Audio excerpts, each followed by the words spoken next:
Dans nos sociétés, bon nombre de personnes font parfois recours à des pratiques mystiques dans l'espoir d'attirer leur âme sœur ou encore de renforcer leur union. Lubasu Lwakanda, sorcier positif, se prononçait dimanche 14 juillet dernier sur le Mundeko, une de ses pratiques.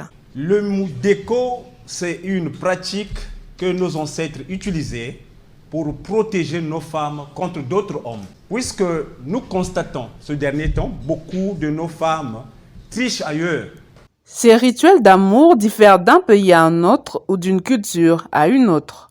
Thomas Serge Kivwele, socio-anthropologue, explique. Sur le plan ésotérique, on peut appeler cela la magie rose. Et ce sont des pratiques culturelles mais qui diffèrent d'une société à une autre, mais dont le fond reste le même. Dans la culture Congo, par exemple, on appelle ça le Mouchelebende. Le fond reste le même. Mais c'est des pratiques très souvent, dans la plupart des cas, qui donnent satisfaction à ceux qui voudraient, si vous voulez, un peu agir dans le sens, parce que c'est eux qui ont besoin d'une personne d'une autre. Mais sans pourtant tenir compte de la volonté de l'autre. Si pour les uns, quitter le ou la partenaire serait une solution face à ce phénomène, d'autres par contre pensent que ces pratiques sont une véritable preuve d'amour. Si j'apprends que mon mari m'a fait des fétiches, tout de suite je dois les quitter. Quand on aime quelqu'un, tu ne peux pas aller faire les fétiches parce que s'il commence par là, il pourrait aussi faire les fétiches peut-être pour te tuer un jour. Si ma petite amie fait des fétiches pour m'avoir, je vais trouver ça c'est normal parce qu'elle tient en moi, parce qu'elle est nécessaire.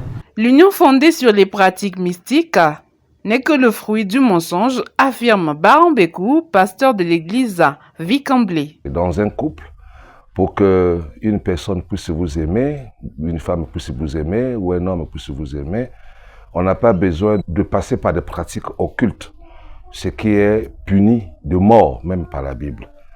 Parce que la relation naturelle, la relation qui est pour et dans la nature, a été déjà instituée par le Seigneur. On aime et puis c'est tout. Si l'on veut construire un amour durable, devrait-on recourir à des pratiques mystiques? Ces pratiques n'ont-elles pas d'inconvénients? Voilà des questions que devrait se poser toute personne avant de se lancer dans ce genre de pratique.